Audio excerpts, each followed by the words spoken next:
আল্লাহ রাব্বুল আলামিন ইরশাদ করেন, কেমন করে তোমরা আল্লাহকে ভুলে যাও। কাইফা তাকফুরুনা বিল্লাহি ওয়া কুনতুম আমওয়াতান ফাহিয়াকুম, কেমন করে তোমরা আল্লাহ রাব্বুল আলামিনকে ভুলে যাও, তোমরা ছিলা মৃত, সেখান থেকে যিনি তোমাদেরকে জীবিত করলেন, তোমাদেরকে যিনি জীবিত বানালেন, এত সম্মানিত করলেন, একটা বার যদি চিন্তা করে দেখি, হাল আতা আলাল ইনসানি হিনুম মিনাদ দাহরি লাম ইয়াকুন শাইআম মাযকুরা। এমন মানুষ আমরা ছিলাম, উল্লেখ করার মতো কোন মানুষ আমরা ছিলাম না। সেখান থেকে আমার আল্লাহ রাব্বুল আলামিন সম্মানিত বানায় দিলেন। সম্মানিত বানায় দিয়ে আমাদের পরিচয় করায় দিলেন শ্রেষ্ঠ সৃষ্টি হিসাবে। ওয়ালাকাদ কাররামনা বানি আদম, সকল সৃষ্টির উপরে আদমদেরকে, মানুষদেরকে আল্লাহ সম্মানিত করলেন। কিচ্ছু ছিলাম না, সেখান থেকে আল্লাহ পাক জীবন দিলেন, দেখার জন্য জীবনটা দিলেন। আল্লাযী খালাকাল মাউতা ওয়াল হায়াতা লিয়াবলুয়াকুম আইয়ুকুম আহসানু আমালা। আল্লাহ রাব্বুল আলামিন দেখতে চান কার আমলটা কত বেশি সুন্দর, কার দিনের প্রতি আগ্রহ কত বেশি, দিনের প্রতি মহব্বত কার কত বেশি, দেখার জন্য আমার আল্লাহ রাব্বুল আলামিন আমাদেরকে জীবন দিলেন। এই জীবন নিংড়ি নিংড়ি ফুরিয়ে যাবে, শৈশবটা কেটে যায় হেলায় খেলায়, যৌবন কেটে যায় অবহেলায়, জীবনের আর কতটুকুই বা বাকি থাকে। জীবন নামক এই যন্ত্রের বার্ধক্য বেলা, জীবন নামক যন্ত্রটা একদিন শেষ হয়ে যাবে, বার্ধক্য চলে আসবে। ইল্লাম তাক্তা কাতাক, সময়গুলাকে যদি আপনি কাজে না লাগান, আল্লাহকে যদি না চিনেন, বার্ধক্য চলে আসবে, কবরে যাওয়ার সময় চলে আসবে।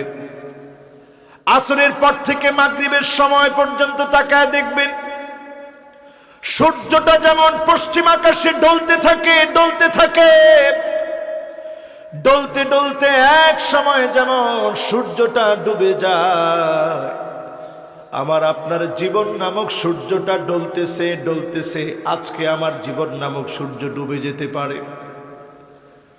সূর্যটা যেমন মাগরিবের আগখানে যেমন ডুবে যায়, মাগরিবের সময় চলে আসে, আপনার জীবন নামক সূর্য একদিন ডুবে যাবে, কবরের জীবন শুরু হয়ে যাবে।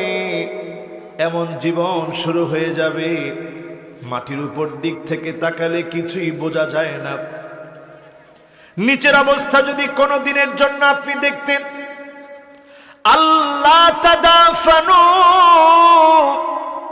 দাফন কাফনের কথা ভুলে যেতেন, দাফন কাফনের কথা পর্যন্ত মানুষের মনে থাকতো না। এমন এক জীবনের দিকে প্রতিনিয়ত আমরা যাচ্ছি। মাইকে মাইকে এলান হচ্ছে, অমুকের ছেলে অমুক নাই। এত কিছু শোনার পরেও জীবন পরিবর্তনের জন্য কোনো চেষ্টা আমাদের নাই, গুনার কাজ আমরা ছাড়ছি না। আলী রাদিয়াল্লাহু তাআলা আনহু 4টা নসিহত করতেন। কয়টা নসিহত করছে জানি আলী রাদিয়াল্লাহু তাআলা আনহু? মাশাআল্লাহ, এই তো একটু মনোযোগ আছে। কোন কয়টা? 1 নাম্বার নসিহতটা একটু মিলিয়ে নেই। মান আরাদা সাহিবাহু ফাল্লাহু ইয়াকফি। যদি আপনি আল্লাহকে বন্ধু বানাতে পারেন, সারা দুনিয়ার সকল মাখলুক যদি আপনার বিরোধিতা করে, শুধুমাত্র যদি আমার আল্লাহ বন্ধু হয়ে যায়, যিনি আপনাকে আমাকে বিজয় দান করে দিবেন তিনি কে? এখন চিন্তা করেন কয়জন আল্লাহর কাজ করেন? প্রত্যেকটা মানুষ আমরা যারা এখানে বসে আছি, আনতারিফুল্লাহ ওয়া লাম তুআদ্দু হাক্কাহু, আল্লাহকে আমরা চিনি, আল্লাহকে আমরা জানি, কিন্তু আল্লাহর হকগুলো আমরা আদায় করি না। আল্লাহ যা করতে বলেছেন, অধিকাংশ মুসলমান হওয়ার পরেও নামে মুসলমান হওয়ার কারণে অধিকাংশ মানুষ আল্লাহর হকগুলো আদায় করি না। ঠিক না বেঠিক? আইনান লা তামাসসুহুমান নার, দুইটা চোখকে আমার আল্লাহ জাহান্নামের আগুনে জ্বলতে দিবেন না। আইনুন বাকাত মিন খাশিয়াতিল্লাহ, যেই চোখ আল্লাহর জন্য কাঁদবে, যেই চোখ মালিকের জন্য কাঁদবে, ওই চোখের জন্য যিনি জাহান্নামের আগুন হারাম বানায় দিবেন তিনি কি? দুই নম্বরে আমার ভাইরা, এই চোখটাকে কাজে লাগান। আইনুন বাতাত তাহরুসু ফি সাবিলিল্লাহ, রাত্রি জেগে জেগে আল্লাহর কথা ভাবেন, আল্লাহর কথা স্মরণ করেন, দিন কায়েমের জন্য প্রচেষ্টা করেন। এই মানুষের জন্য যিনি জাহান্নামের আগুন হারাম বানায় দিবেন তিনি কি? আলী রাদিয়াল্লাহু তাআলা আনহুর এক নাম্বার নসিহত ছিল, আল্লাহকে বন্ধু বানান, মনের যন্ত্রণাগুলা মালিকের সঙ্গে বলে ফেলেন, যত দুঃখগুলো আছে যিনি মুছে দিবেন তিনি কি? দুই নম্বরে আমার ভাইরা, ওয়ামান আরাদা মুস্তানিসান ফাল কুরআনু ইয়াকফি, আপনি আমি যদি নিঃসঙ্গতা দূর করতে চাই, জাপানের দিকে তাকায় দেখেন, আধুনিকতার কোনো অভাব জাপানে নাই। মানুষগুলা কর্মঠ, সারাদিন মানুষগুলা কাজ করে, বিজ্ঞান মনস্ক মানুষগুলা সারাদিন তারা কাজ করে, আবিষ্কারের পর আবিষ্কার করে, কিন্তু সকল সুখের পরে তাদের মনের ভিতরে পেরেশানি দূর হয় না, সব সময় নিঃসঙ্গতা কাজ করে। কারণ তাদের ভিতরে সব আছে, আল কোরআন আল কারীম তাদের সঙ্গে নাই। কোরআন কারীম যে সমস্ত দেশগুলায় কোরআন কারীম অন্তত পড়া হয়, আমল করা হয়, তাকায় দেখেন সেই দেশের মানুষগুলো আত্মহত্যা করে না। মিডল ইস্টের দিকে তাকায় দেখেন আত্মহত্যার সংখ্যা একেবারে কম। ইউরোপের দিকে তাকায় দেখেন সুখ শান্তি সব তাদের বেশি, অর্থনৈতিক অবস্থা চাঙ্গা, কিন্তু মানসিকভাবে তাদের নিঃসঙ্গতা দূর হয় না। নিঃসঙ্গতা যদি দূর করতে চান, কোরআন পড়েন। কোরআন পড়ার কারণে যিনি নিঃসঙ্গতা দূর করে দিবেন তিনি কে? আমর ইবনুল জামুহ। আমর ইবনুল জামুহ এমন একজন সাহাবী ছিলেন, দুইটা পা ছিল ল্যাংড়া, দুইটা পা ছিল খোড়া। উহুদ যুদ্ধের দামামা যখন বেজে উঠল, আমর ইবনুল জামুহ আর দেরি করেন না, জিহাদের জন্য প্রস্তুত হয়ে গেলেন, জিহাদের ময়দানে যাব। ওনার 4 জন সন্তান ছিল। 4 জন এসে বললেন, আব্বা, আল্লাহর রাসূলকে জিজ্ঞাসা করেছি এই অবস্থায় আমার আব্বা কি করবে। আপনি অসুস্থ বিদায় আল্লাহর নবী বলেছে, কার উপরে আল্লাহ বোঝা চাপায় দেন না, লা ইউকাল্লিফুল্লাহু নাফসান ইল্লা উসাহা। আল্লাহ কার উপরে বোঝা চাপায় দেন না। আপনি অসুস্থ, বাড়িতে থাকেন, আমরা 4 ভাই মিলে আল্লাহর দ্বীনের জন্য, জিহাদের জন্য বের হয়ে যাব। আমর ইবনুল জামুর মনটা মানে না, রাসূলুল্লাহর কাছে চলে আসলেন। এসে বললেন, ইয়া রাসূলুল্লাহ, প্রয়োজনে হামাগুড়ি দিয়ে জিহাদের ময়দানে যাব, তারপরেও উহুদ প্রান্তের জিহাদ থেকে এক চুল আমি দূরে থাকতে চাই না। আল্লাহর নবী বললেন, আমর ইবনুল জামূহ, তোমার 4 সন্তান জিহাদের ময়দানে আসবে, তুমি যেহেতু অসুস্থ তুমি বাড়িতেই থাকো। কিন্তু তিনি বাড়িতে থাকলেন না, জিহাদের জন্য, প্রাণান্তকর লড়াইয়ের জন্য বাড়ি থেকে বের হয়ে তিনি চলে আসলেন। নবীজির কাছ থেকে অনুমতি নিয়ে, ইয়া রাসূলুল্লাহ, হামাগুড়ি দিয়ে হলেও জিহাদের ময়দানে আসব। অসুস্থ 2টা পা নিয়ে তিনি চলে আসলেন, প্রাণান্তকর লড়াই শুরু করল। একটা পর্যায়ে আমর ইবনুল জামূহ জিহাদের ময়দানে শহীদ হয়ে গেলেন। নবীজি আমর ইবনুল জামূহের দিকে তাকায়া চোখের পানিগুলা ঝরঝর করে ছেড়ে দিলেন।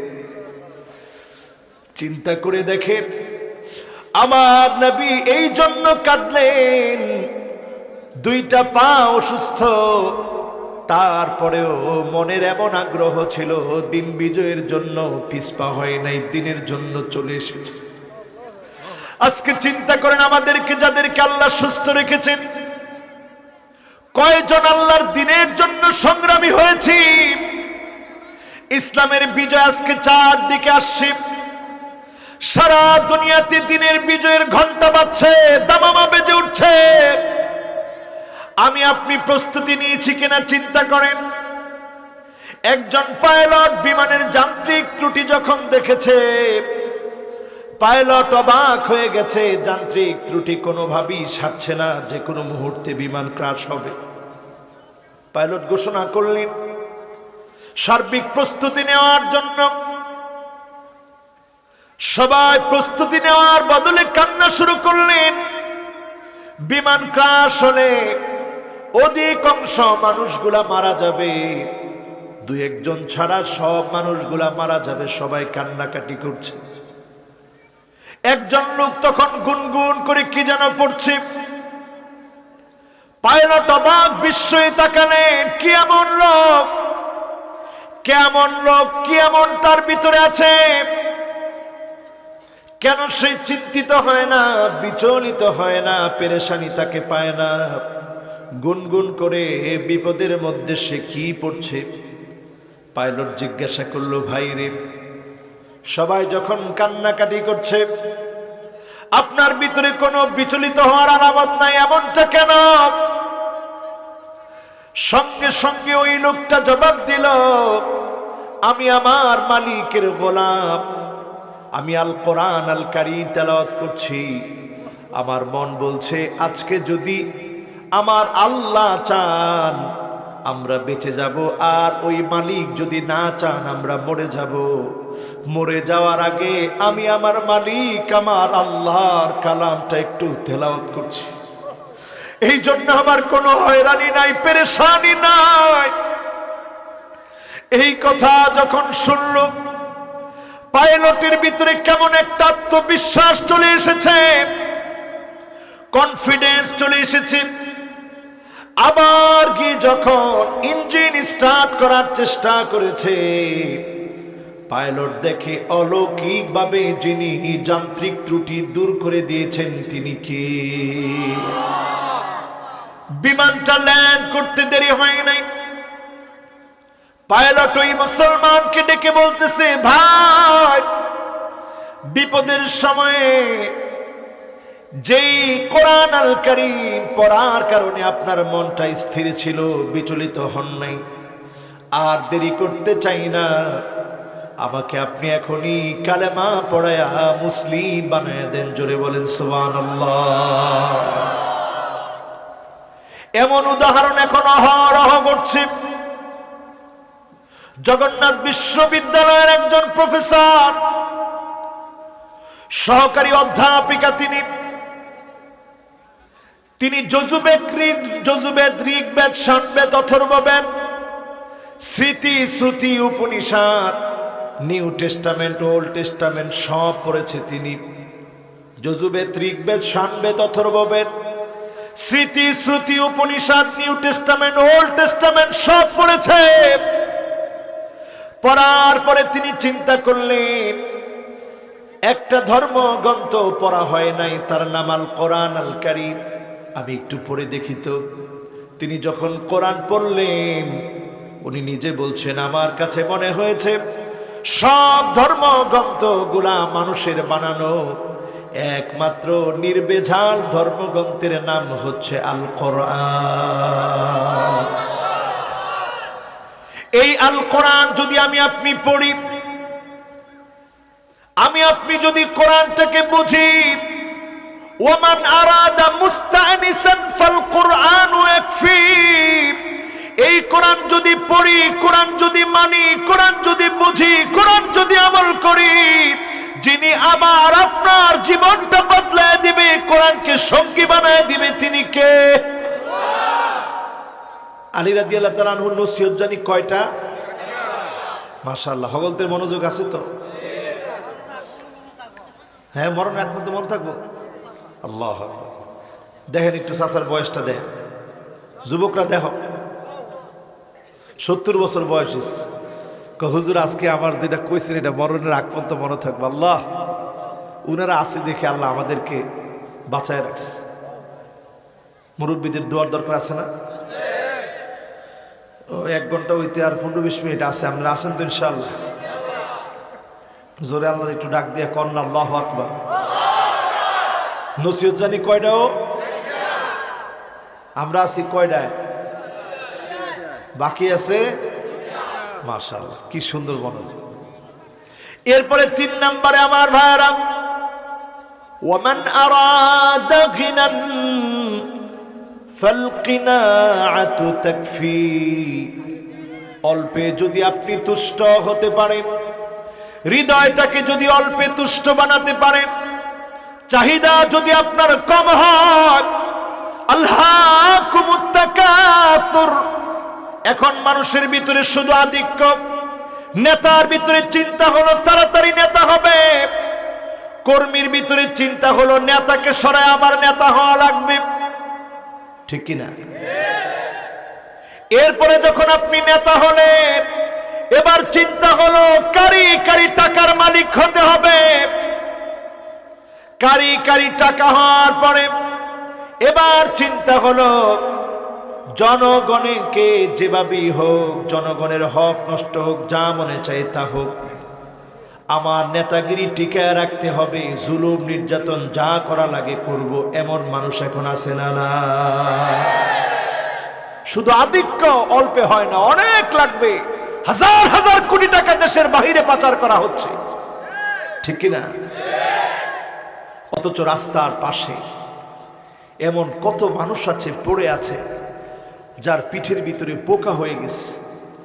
আজকেও একটা ভিডিও দেখলাম, পিঠের ভিতরে পোকা কিলবিল কিলবিল করছে। এই যে মানুষটার পরনে কাপড় নাই, তার খাবার খাওয়ার ব্যবস্থা নাই। আপনি যদি একটাবার বুঝতেন, চিন্তা করতেন কার টাকা আপনি মেরে খাচ্ছেন, মুতঈমুল জিআব। এই সমস্ত অভাবী মানুষগুলো যখন আল্লাহর দরবারে দাঁড়ায় মামলা করবে, পালাবার জায়গা আপনি খুঁজে পাবেন না, ঠিক না বেঠি?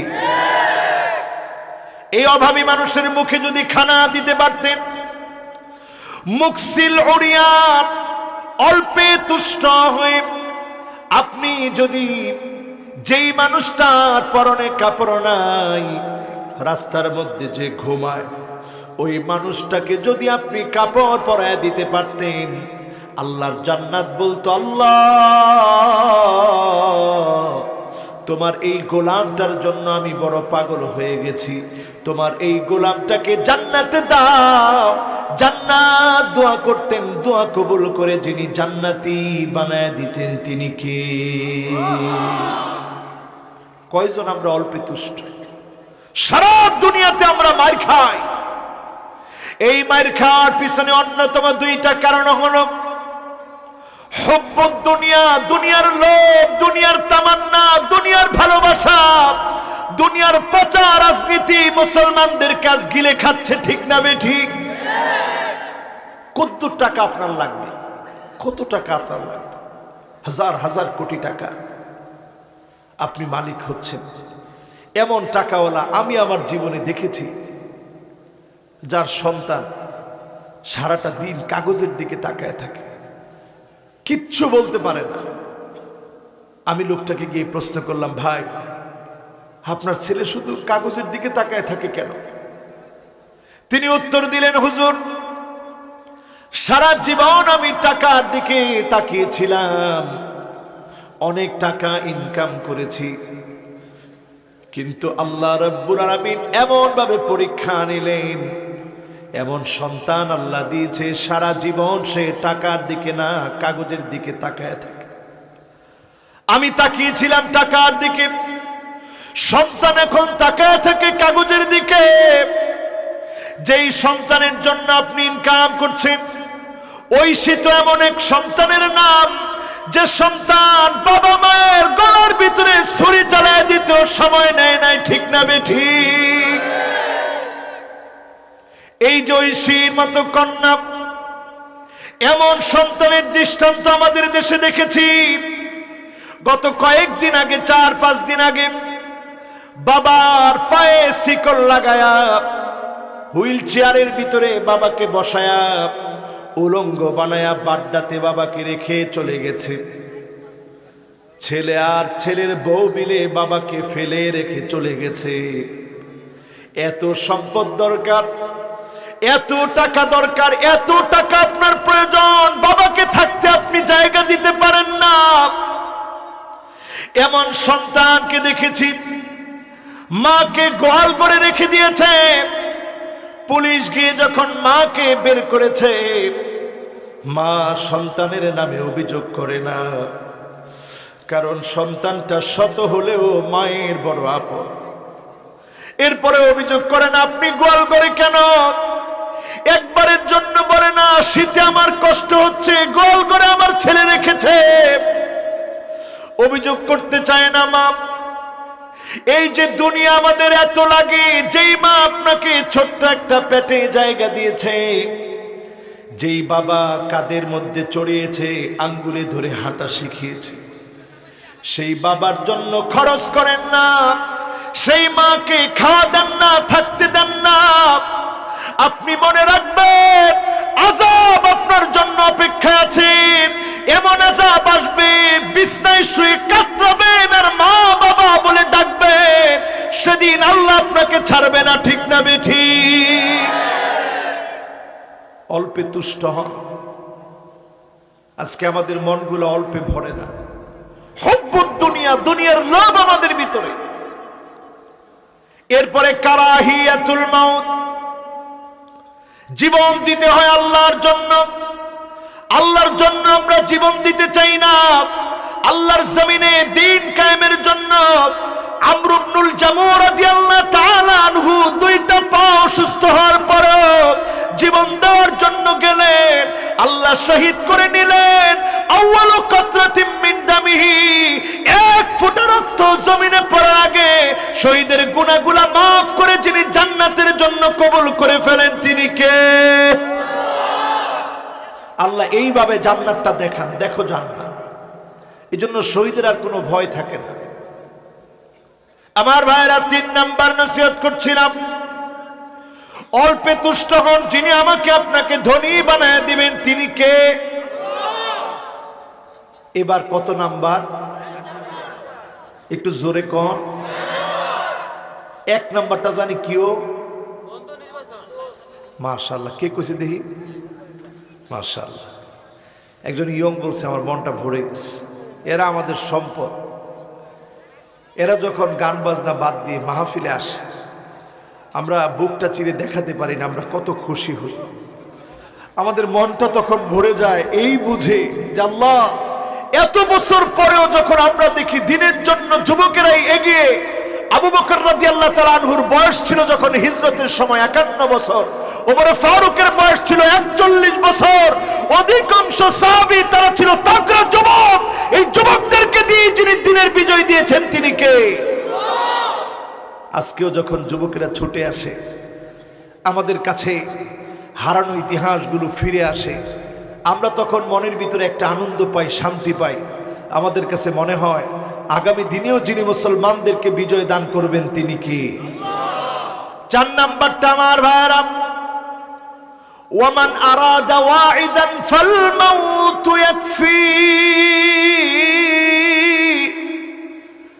যদি আপনি আমি জীবন পরিবর্তন করতে চাই, বহু বক্তার ওয়াজ শুনেছেন, জীবন পরিবর্তন হয় না। জীবন পরিবর্তন হওয়ার জন্য এক বক্তার ওয়াজ শুনে যিনি জীবন বদলায় দিবেন তিনি কি? ওই বক্তার নাম হলো মৃত্যু। মৃত্যু নামক বক্তার ওয়াজ যদি জীবনে কোনো দিন আপনি শুনেন, যদি কখনো মাইকের ভিতরে আলান শুনেন, অমুকের ছেলে অমুক নাই, অমুকের বাবা নাই, অমুকের মা নাই, অমুকের দাদা নাই, অমুকের দাদি নাই, এতটা সময় মারা গিয়েছে, শরীরটার ভিতরে যদি একটু ঝাড়া দিয়ে ওঠে, আর যদি তৎক্ষণাৎ চিন্তা করে নেন আল্লাযী খালাকাল মাউতা ওয়াল হায়াতা লিয়াবলুয়াকুম আইয়ুকুম আহসানু আমালা।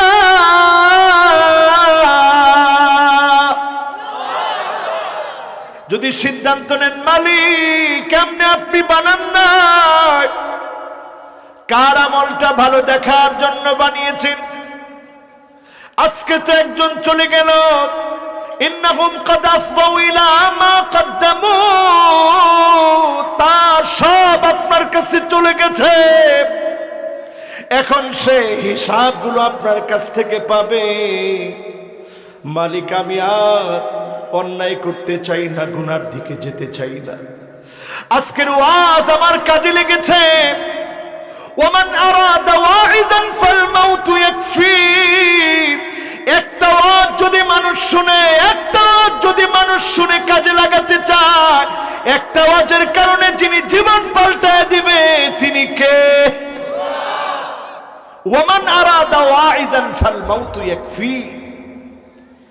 এই একটা ওয়াজ যদি আপনি শুনেন, আল্লাহর কসম আপনি জুলুম করতে পারবেন না, মিথ্যাচার করতে পারবেন না, ইলহাকুদ দারার আলাল আখারিন, নিজে দোষ করে নির্দোষকে আপনি সাজা দিতে পারবেন না। ঠিক না বেঠিক?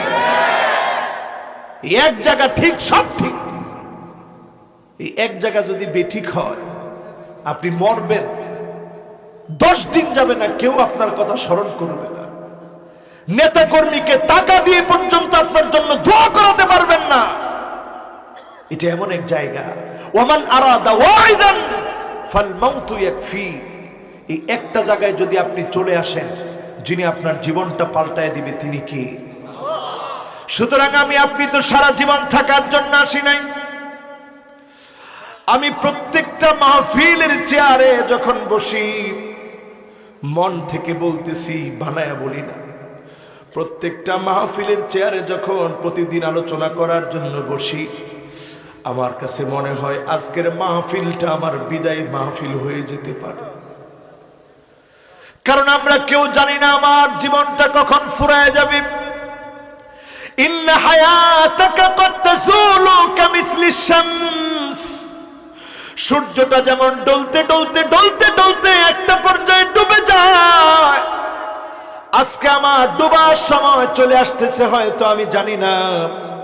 আমি চিন্তা করে রেখেছি আগামী দিন ফজর থেকে ভালো হয়ে যাবে। এমন হতে পারে জীবনের কোনো দিনের জন্য আর ফজর আসবে না, কবর আপনার ঠিকানা হয়ে যাবে। মরণ থেকে পালাও তুমি, মরণ তোমায় লইবে ঘিরি, যদিও সুদূর আকাশ পানে লুকাও হেথায় লাগে সিঁড়ি। এ মহারোগের ঔষধ নাই, চিকিৎসা নাই ধরাতে, কাঁদিয়া কাতর হইলে কি হবে, পারিবে না তারে ফিরাতে। সবাই মিলে আটকাতে চাবেন, কিন্তু আটকায় রাখতে পারবেন না, চলে যেতে হবে।